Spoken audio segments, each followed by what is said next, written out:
Halo guys, assalamualaikum warahmatullahi wabarakatuh. Alhamdulillahirobbilalamin. Pada kesempatan hari ini kita sama-sama bisa berkumpul lagi dalam kajian agama yang ketiga kalinya. Pada kesempatan kali ini kita akan membahas tentang 20 sifat Allah beserta dalil akli dan naklinya. Baik, untuk memulai kajian pada kesempatan kali ini kita buka dengan lafaz basmalah. Bismillahirrahmanirrahim. Yang pertama, sifat Allah yaitu wujud atau ada. Dalam dalil aklinya yaitu karena adanya ciptaannya, dan dalil naklinya itu dalam surat Ar-Ra'd ayat 16 yang artinya, katakanlah siapakah Tuhan langit dan bumi? Jawabnya Allah. Katakanlah Allah adalah pencipta segala sesuatu dan ialah Tuhan yang Maha Esa lagi Maha Perkasa. Lalu sifat yang kedua yaitu ikidam atau yang terdahulu. Dalil aklinya yaitu seandainya Allah hudus, ada awalnya, pasti Allah membutuhkan yang menciptakannya, dan itu mustahil bagi Allah. Dan dalil naklinya yaitu pada surat Al-Hadid ayat 3 yang artinya, dialah yang awal dan yang akhir. Sifat yang selanjutnya yaitu baqo atau kekal. Dalil aklinya yaitu seandainya Allah itu fana, rusak atau tidak kekal, pasti Allah hudus, dan itu mustahil bagi Allah. Dalil naklinya yaitu surat Ar-Rahman ayat 27 yang artinya, dan tetap kekal zat Tuhanmu yang mempunyai kebesaran dan kemuliaan. Yang keempat yaitu mukhalafatul lil hawadisi, yaitu berbeda dengan makhluknya. Dalil aklinya yaitu seandainya Allah mumatsalah atau menyerupai makhluknya, maka Allah tidak ada bedanya dengan makhluk, dan itu mustahil. Dan selanjutnya yaitu dalil naklinya yaitu pada surat Asy-Syura ayat 11 yang artinya tidak ada satupun yang menyerupai dengan Dia atau dengan Allah Subhanahu wa taala.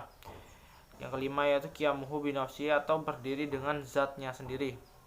Dalil aklinya yaitu seandainya Allah itya atau membutuhkan tempat untuk penciptaannya, dan itu mustahil bagi Allah. Dan dalil naklinya yaitu pada surat Al-Ankabut ayat 6 yang artinya, sesungguhnya Allah Subhanahu wa taala benar-benar maha kaya dan tidak memerlukan sesuatu dari alam semesta. Yang selanjutnya yaitu wahdaniyah atau esa atau tunggal. Dalil aklinya yaitu seandainya Allah ta'adud atau tidak tunggal, maka tidak akan ada ciptaannya, maka mustahil bagi Allah Subhanahu wa taala. Dalil naklinya yaitu pada surat Al-Ikhlas 1 sampai 4.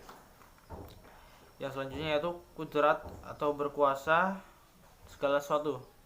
Dalil aklinya yaitu seandainya Allah Subhanahu wa taala azu atau tidak bisa apa-apa, maka tidak akan adanya ciptaan dan mustahil itu bagi Allah. Dalil naklinya yaitu surat Al-Baqarah ayat 20 yang artinya, sesungguhnya Allah berkuasa atas segala sesuatu.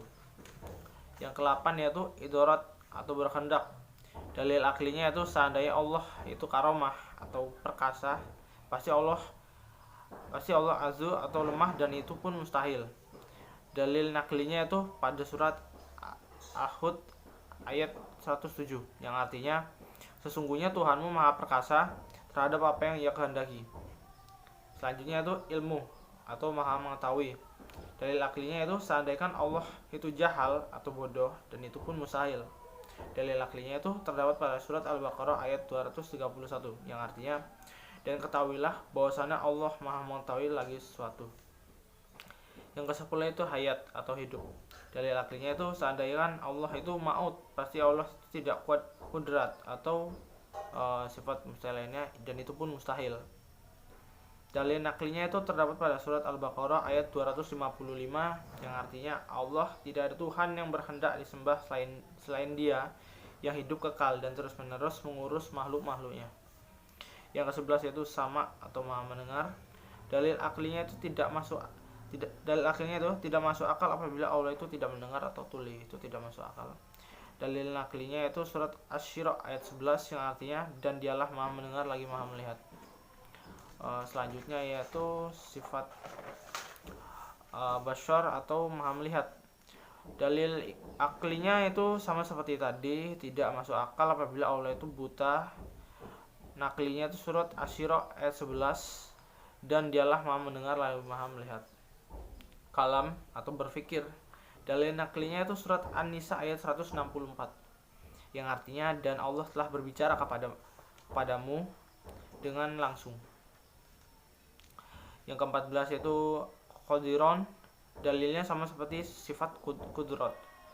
Yang ke-15 itu mudiran, dalilnya sama seperti sifat iradat. Yang ke-16 itu aliman, dalilnya sama seperti sifat ilmu. Yang ke-17 itu hayan, dalilnya sama seperti sifat hayat. Sami'an, dalilnya sama seperti sifat sama'i. 19 yaitu basiron, dalilnya sama seperti sifat basar. Dan yang terakhir itu mutakaliman, dalilnya sama seperti dalil sifat kalam. Baik guys, sekian penjelasan dari saya. Apabila ada salah-salah kata atau penjelasan yang kurang jelas atau tidak berkenan di hati Anda, saya mohon maaf. Kepada Allah saya mohon ampun. Semoga apa yang saya sampaikan bermanfaat bagi Anda dan sekitar. Saya akhiri pada kajian agama yang ketiga ini. Apabila saya salah-salah kata, saya mohon maaf. Pada Allah saya mohon ampun. Astagfirullahaladzim. Saya akhiri, wabillahi taufiq wal hidayah. Assalamualaikum warahmatullahi wabarakatuh.